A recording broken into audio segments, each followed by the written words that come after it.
Welcome to Unlocking the Dream Vision. I'm your host, author R.J. von-Bruening. In this video series, we'll be exploring the mysterious dream vision of Enoch as explored in my book, Unlocking the Dream Vision, The Secret History of Creation. In this video, we'll take a look at the rest of the story and help answer a few more questions. If you enjoyed this video, please hit the like button below and don't forget to subscribe for future videos.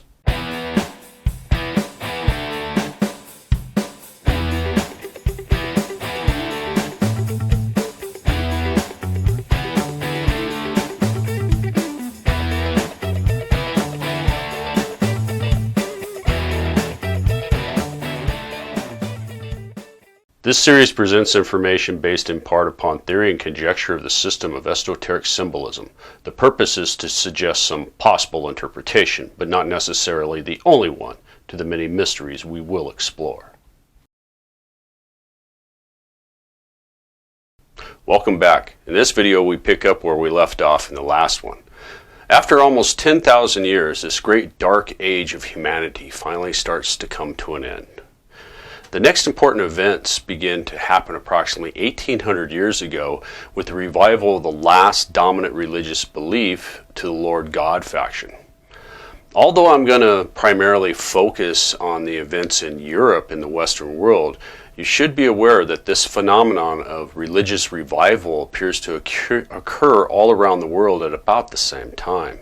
Why this happened cannot be exactly explained using traditional lines of thinking or scholarship. But with our new knowledge of the secret esoteric history of the mystical symbolism, we can speculate with some confidence that some type of contact or influence was beginning to occur between modern humanity and the gods of our ancient past. This is also the point in time where the historical sleight of hand begins to take place with the creation of the historical timeline we are all so familiar with today. We can go back and read from the learned fathers and educated Christians of the Catholic Church from this time, where they bluntly speak of changing the historical timeline in order to fit the Catholic Church's interpretation of the Bible, and that the world is only about 6,000 years old. One of the best examples comes from the famed Christian scholar, Eusebius. Within his work, we read of how he directly cites the ancient Egyptian priest Manetho, who provides lists of Egyptian gods and their time of rule over ancient Egypt that date back tens of thousands of years. This Egyptian priest repeatedly is said to have had given the enormous figure of 36,525 years for the entire duration of the civilization of ancient Egypt, from the time of the gods down to the end of the 13th and last dynasty of mortal kings. In order to overcome this dating problem, Eusebius came up with an inspired solution that the year I take to be a lunar one, consisting that of 30 days, what we now call a month, the Egyptians used formerly to a year. As we all know and understand, the ancient Egyptians nor any other ancient culture did such a thing. But it solved this embarrassing little dating problem for the early Catholic Church. This allowed Eusebius to take 36,525 years of Egyptian history and force it to fit into the Catholic Church biblical interpretation that the world was only 6,000 years old by simply dividing it by 13. And this little sleight of hand has been going on ever since. With our new understanding of the secret history of creation, we can now realize that the timeline of history that Manetho work provides is most likely a more correct one. This also provides us with an interesting insight to the Christian fundamentalist belief that the world is only 6,000 to 10,000 years old. Although people who hold this belief tend to be mocked in our modern age with science and technology, we can now understand that this idea is not as crazy or odd as it seems to be to so many people. It is in fact a general misunderstanding of the great destruction and collapse of the old world of the gods and a great dark age that followed. We can realize that this belief system remembers that this new world was created, but they have clearly forgotten the reason why this new world came about. In Europe, the revival of the last dominant religion for the Lord God faction was, of course, the Catholic Church. What is not generally known is that the Catholic Church was not the only institution that survived the collapse of this ancient world and the incredibly long dark ages that followed. Not only did this other institution survive the collapse, but it also managed to preserve the ritual, ceremony, and true meaning of the mystical symbolism. This almost forgotten institution came originally from the Roman College of Artificers, also known as the Roman College of Architects. This was the Roman institution that educated and trained the famous Roman engineers that built the impressive infrastructure of the Roman Empire, which a surprising amount still stands today. To help make this a little bit easier to understand in our modern day terms, you can think of them as being the Roman Empire's biggest and most powerful defense contractor. Over time, they also became the most important teaching center for Rome's military engineers and architects that built Rome. The single most important aspect that concerns us here is that this institution originally acquired their art and craft from the legendary Library of Alexandria once the Roman Empire had conquered Egypt. They not only learned their art and craft from the library, but they also obtained the secrets and proper use of the mystical symbolism from the scribes that were working there.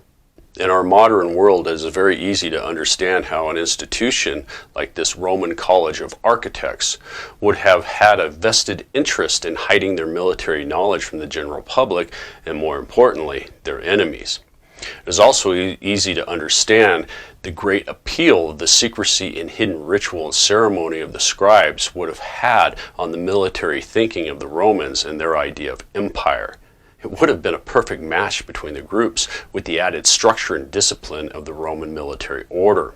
Just before and during the collapse of the vast Western Roman Empire, this Roman college began retreating to the city of Como in northern Italy, located on the southwestern part of Lake Como. It was and still is the administrative capital of the Italian province of Como. Here they reestablished themselves and managed to survive the collapse of the Roman Empire and the world in general. From what little historical information is available from this time, it appears that they not only survived, but they kind of thrived by selling their building services to surrounding wealthy patrons and landowners. They appear to have withdrawn and hibernated through the long dark ages that followed the collapse, much as how the Catholic Church had. During this long, dark night, an air of mystery began to develop around this secretive group of master builders who kept the ancient rituals and ceremonies and the mystical symbolism of the ancient world alive. In addition to keeping these ancient traditions alive, they also quickly became the only skilled craftsmen and builders available in the area. Over time, they not only became the only skilled builders alive, but they were also some of the few remaining people alive that could actually read and write. Not only could they read and write, but according to what few historical records we have, they never ever came under the control of the Catholic Church. This allowed them to preserve a vast amount of ancient knowledge. This combination of factors slowly led these secretive builders to become known as the Comacine Masters. These master builders slowly over time became the archetype and basis for much of our modern idea of wizards or magical wise men of old. They were thought to possess secret knowledge related to the gods and this ancient forgotten world. Where they start to become important in our modern world is when the Lombards, who came from northern Germany and settled in northern Italy in the year we traditionally call 568 AD. As the Lombards began invading and settling the area of northern Italy, they encountered and then they very prudently hired the Comacine Masters. This event did two important things. The first is that it helped make the Lombards a major military power at the time. And secondly, it breathed new life into the Comacine Masters. The next important milestone is when Charles the Great, better known as Charlemagne, destroyed the Lombard kingdom and declared himself king of the Lombards. It is at this point that Charlemagne comes into contact with the Comacine Masters, and just like the Lombards he just destroyed, he prudently hired them. But unlike the Lombards, Charlemagne forced the Masters to work exclusively for him and to swear personal loyalty to him. In all known accounts, the Masters readily agreed and became the faithful servants of their new king, Charlemagne. Very soon after this, Charlemagne becomes the predominant military power and begins to unite Europe. In the process, Charlemagne builds the largest empire that is seen in Europe since Rome. But he also thought it was his personal religious duty to raise up the educational level of the clergy. This was more or less done for political purposes, so they could preach to the people, that they could understand that Charlemagne was the one true king under the law of God and the church. This began what is now known as the Great Charlemagne Renaissance, which started a great awakening of culture in Europe. One of the major focuses of this was on the Masonic copyists preserving the ancient texts, which might have never survived. The oldest surviving manuscripts of the ancient Greeks and Roman writers we have are in fact Charlemagne copies. Charlemagne also began a massive building campaign across Europe. It is through this building campaign that the masters were able to regain much of their wealth, influence, and power they once held under the Roman Empire. This is most visible in the Roman-style architecture of the buildings they constructed for Charlemagne. This is some of the most obvious evidence that the masters had preserved the vast building knowledge of the ancient Roman Empire. In order to perform this work and train their new workers, it was necessary for the masters to set up numerous meeting halls across Charlemagne's empire. These meeting halls became known as lodges. Not only did they meet in these lodges to discuss building projects, but they also performed and taught the ritual, ceremony, and symbolism that was related to the craft. This was done for the obvious reason to help keep their craft hidden to all but their fellow initiated workers. These original lodges and their secret rituals and ceremony can still be seen today in the structure of many different lodges of modern-day Freemasonry and other similar esoteric brotherhoods. Shortly, we will learn how the Freemasons came to have such a similar ritual as the Masters. The next important historical event for the Masters and their secret knowledge of the ancient world is when Charlemagne dies and his kingdom is split between his three sons, as was the Frankish custom at the time. This quickly led to Charlemagne's kingdom fragmenting into several different kingdoms, which over the next 1,000 years slowly became the modern-day people and nations of Europe as we know them. As for the Masters, the death of Charlemagne and the collapse of his kingdom was devastating. It had the overall effect of shattering them into numerous different groups that in time became cut off from one another. This is also the point in time when the Masters begin to disappear from the pages of history and to transform into something completely different. It appears that soon after the death of Charlemagne, the Masters broke into three different primary groups, which then over time, each of these three primary groups then broke up into an unknown number of smaller groups with different ideologies and goals than from the original three groups. The first of these groups began focusing more on the actual construction and business side of building than on the ritual and ceremony or esoteric thought of the craft. Many of these groups went on to become the common stonemasons and builders that existed at the time. These early stonemasons built much of the foundation of what became known as the guild system of Europe of 1,000 years ago. These common stonemasons and other craftsmen that focused only on the building of aspects became known as operative craftsmen or masons because they operated in the ancient craft or trade of the construction of buildings. The second group, which also became the most important of the three groups, basically abandoned the entire construction aspect of the Masters. They became primarily focused on ritual, ceremony, symbolism, and the hidden knowledge they held. These groups quickly became known as speculative craftsmen because they speculated about the hidden knowledge contained within the rituals, ceremony, and symbolism of their craft and basically abandoned the actual building side of the tradition. The speculative group quickly broke into several smaller, more specialized schools of thought, focusing on different subjects and interests. Three of the most important of these speculative schools of thought that developed in the first few centuries after Charlemagne's death became known and remembered as Hermeticism, Alchemy, and Kabbalah. Hermeticism comes from and develops into a religious, philosophical, and esoteric tradition based primarily upon the writings attributed to a Hermes Trismegistus, and I probably just slaughtered that name. who is the purported author of the Hermetic Corpus. These writings went on to greatly influence much of the Western esoteric tradition.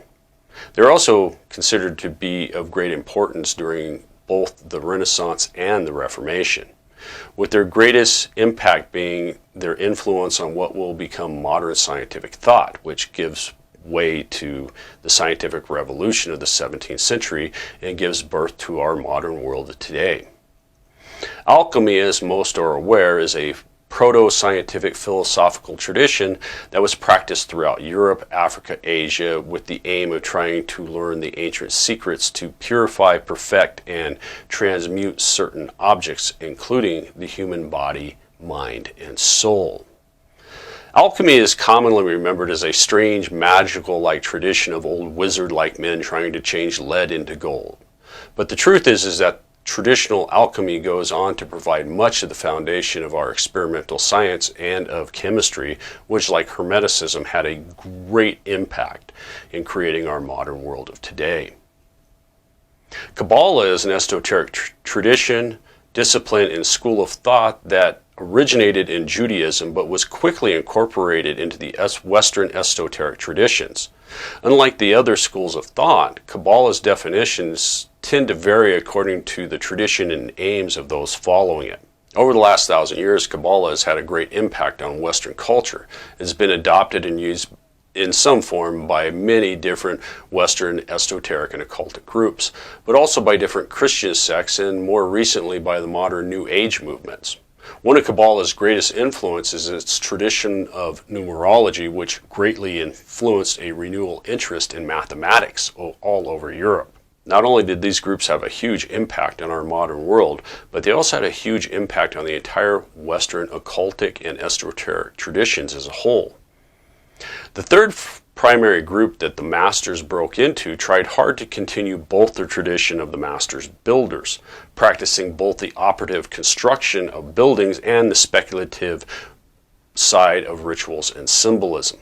These groups tended to continue siding with kings and the wealthy landowners at the time. They also began to ally themselves with the Catholic Church and become the master builders that began constructing the great cathedrals that still stand across Europe.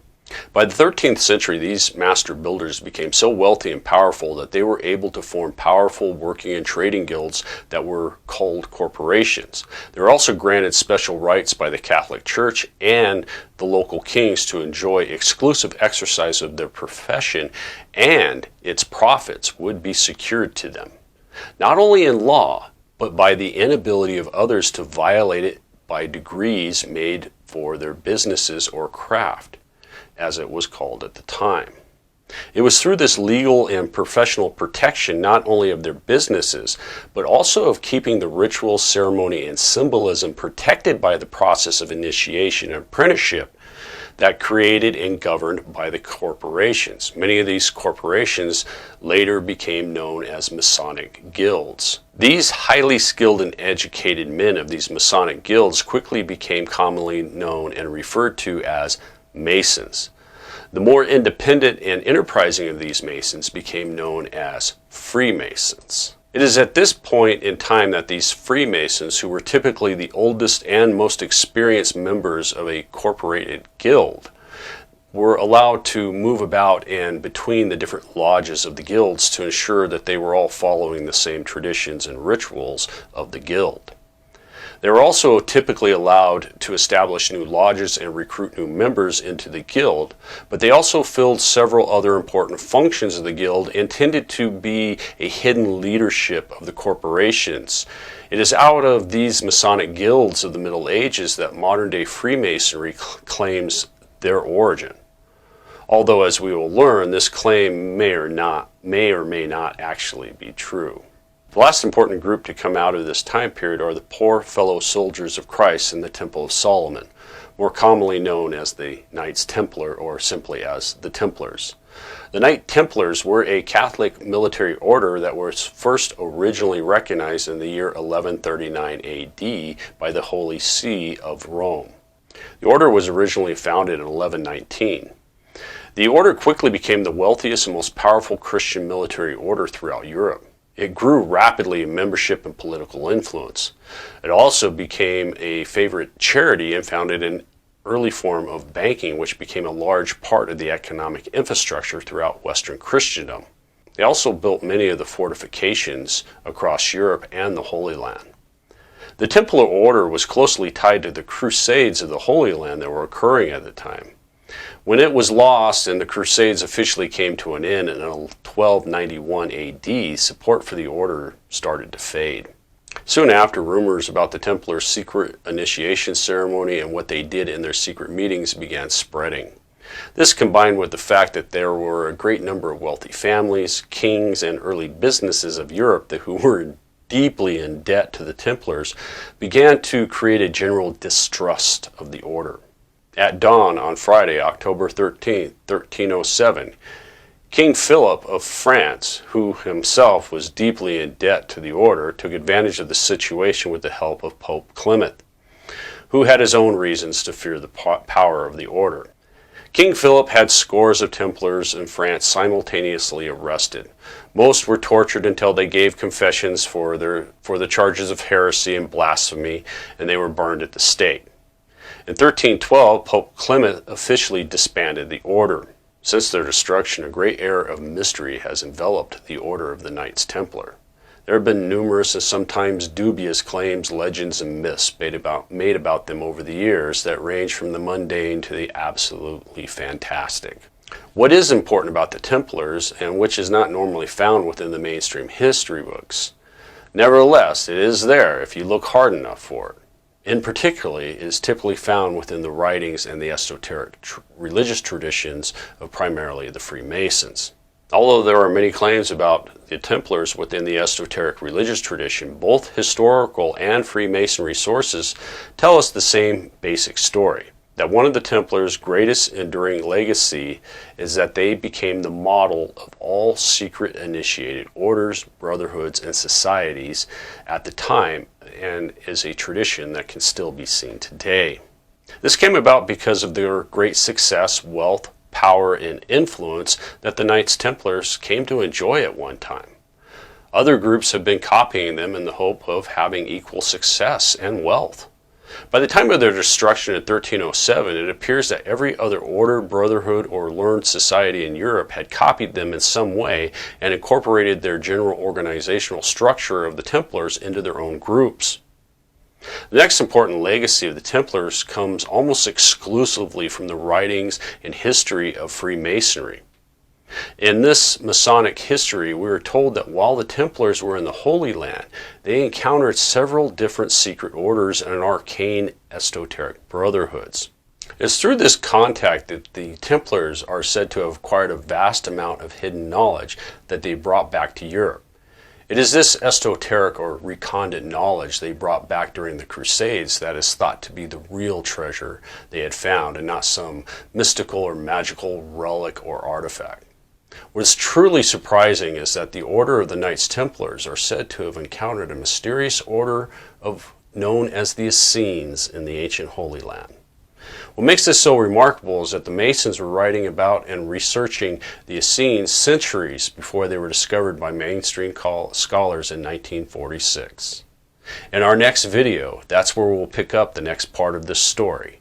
If you enjoyed this video, please hit the like button below and subscribe for future videos.